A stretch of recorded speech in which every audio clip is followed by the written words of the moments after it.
Tattooing, it's blood, it's pain, it's permanence. You can't just call it in.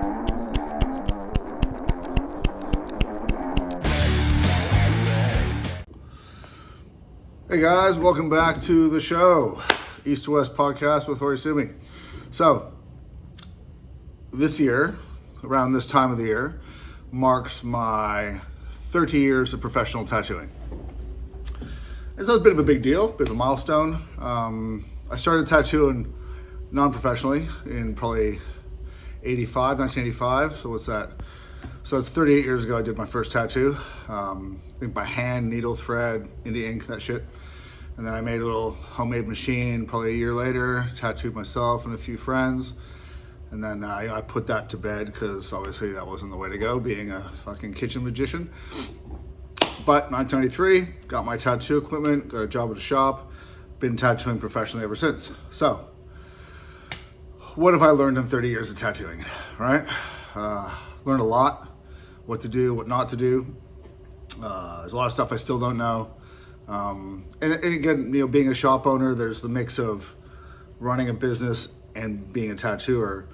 And there's areas where those things overlap, and there's areas where those things are totally separate, right? So I've been a shop owner for 10 years, but I'll do another video on that later. Today's gonna focus solely on me and my tattooing and what I've learned. So in 30 years, I guess I've learned a lot about, longevity of a tattoo, right? What lasts, what doesn't last, because you see your work come back. And this is where being a young tattooer, you don't necessarily have that insight into your own work, and you haven't seen that how you tattoo ages and stuff. Whereas I've been in this area of Sydney here now for 20 years, right? So I've been living here 15 years, but I've been tattooing in this area for over 20. So I had a back piece come in the other day, a girl I tattooed a back piece on 12 years ago, 13 years ago, just like a Nukibori dragon, so no background, but full dragon back piece. So we're putting a background on it now.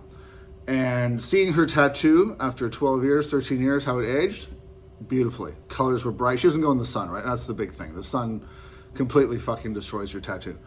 Colors were bright, the lines were good, the I don't know what you call it, the expansion of the tattoo. When I tattoo, I leave a lot of room to breathe.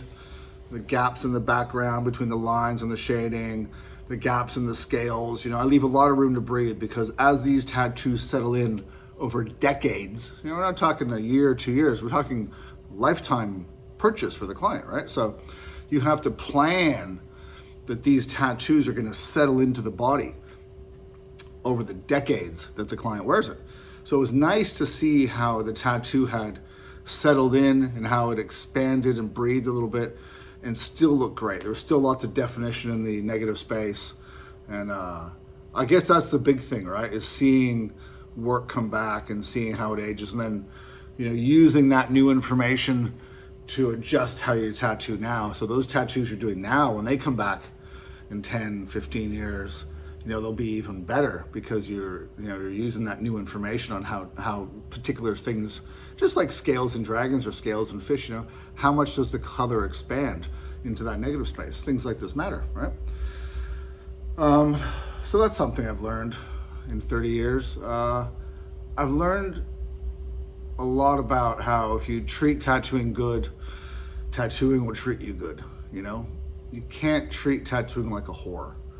You have to treat it like a wife.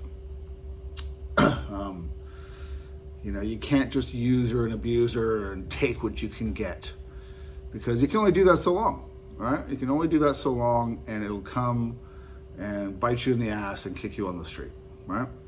You have to treat tattooing precious, And I like to think, for the most part, and I am a flawed individual, I have my flaws, I have my blind spots, but I like to think that I've treated tattooing very well and very respectful. I try to have a high sense of morality when it comes to tattooing. I've never ripped anybody off. I've never done the wrong thing by anybody. I try to be honest. I try to do the right thing by every client and every tattoo. I try not to tattoo things I don't want to tattoo. I try not to let people get dumb shit. Like those of you who know me, you know I don't tattoo hands, I don't tattoo necks, I don't tattoo faces. Not to say I haven't in the past done a hand. I think I maybe done 2 hands in my life, maybe 3. And I've never tattooed a neck, I don't think.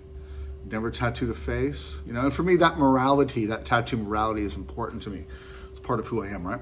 Because I myself don't have any public skin, and it's just not something I believe in. So I don't want to push that onto other people. I know there's tattooers out there that fucking love it. They love doing the fucking job stoppers. They think it's fucking tough to do a big fucking neck tattoo on a young kid.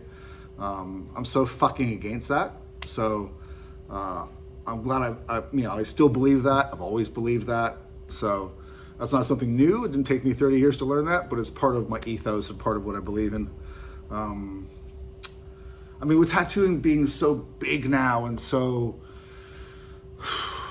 all-encompassing in every facet of society, from the kids doing the stick and poke to the fucking 30 different kinds of Japanese tattooing going, to the realism tattoos, to the artists that have no fucking idea how a tattoo machine works or what ink is made of, who, you know, stencil these fucking perfect stencils and, you know, like Xerox machines. I mean, fuck, I can't do that shit. I don't want to do that shit, you know? So hats off to them for making that stuff. Tattooing is just big. It's bigger than me or you or fucking anybody, right? Just horses out of the gate. So there's no point lamenting what's happened. It's just the way it is. For me, my vision of what I want is I want to keep it, you know, special, sacred, keep tattooing small. You know, I don't want to own 3, 4 fucking shops. I don't want 50 guys working for me. You know, I don't know, man. I'm very torn with it, right? Because I love tattooing and I love doing collabs. Like I did a restaurant here some years ago, about a decade ago. I did sake restaurant, did all the artwork for the interior. I did all the artwork for the Archie Rose gins. I like doing those kind of collabs and stuff. You know, I like doing my art and seeing my tattoo art in other mediums, you know? That kind of stuff's cool. But, you know, I'll never fucking sell out, right? I'm not fucking spruiking brands. I'm not fucking sponsored by this. I get asked all the time, do you want to be sponsored by this? No, I fucking don't, right? How much shit can you fucking give me? How many tattoo needles can you give me to spruik your fucking brand? You know what I mean? Not enough, right? How much ink can you give me? Well, I don't need drink. I make my own. You know, I will never sell out to that shit, whether it's an aftercare brand or this brand or that brand or a fucking tattoo finance fucking company or whatever the fuck it is, right? You know, I think it's important to have integrity, right? It's like when you see, excuse me, multi-million dollar fucking actors doing fucking deodorant commercials, right? Like, what are you doing, man? You're completely fucking your brand. I get it, you're an actor, but, you know, you're a tattooer. Be a fucking tattooer, right? How much fucking stuff do you need, right? That's just me. That's just my fucking right. And, you know, I am known for being a stubborn person in this regard, right? And I've missed out on a lot of opportunities by not selling out. And I've seen my peers take the opportunities that I turned down and run with them, you know? It is what it is, man. I feel good. I sleep good at night knowing that, you know, I'm true to myself, right? And so after 30 years, I have no regrets with my tattooing. I think it's important for young people to have young tattooers or even young tattoo clients to have good role models. Fuck, excuse me, I just got back from the gym. Good role models, I think, is important. I think it's really important for young tattooers to have good older role models of how they should, you know, model their career after. For me, I had a few. You know, I had Henning Jorgensen. I had, for a while there, I had Trevor McStay when I was quite young.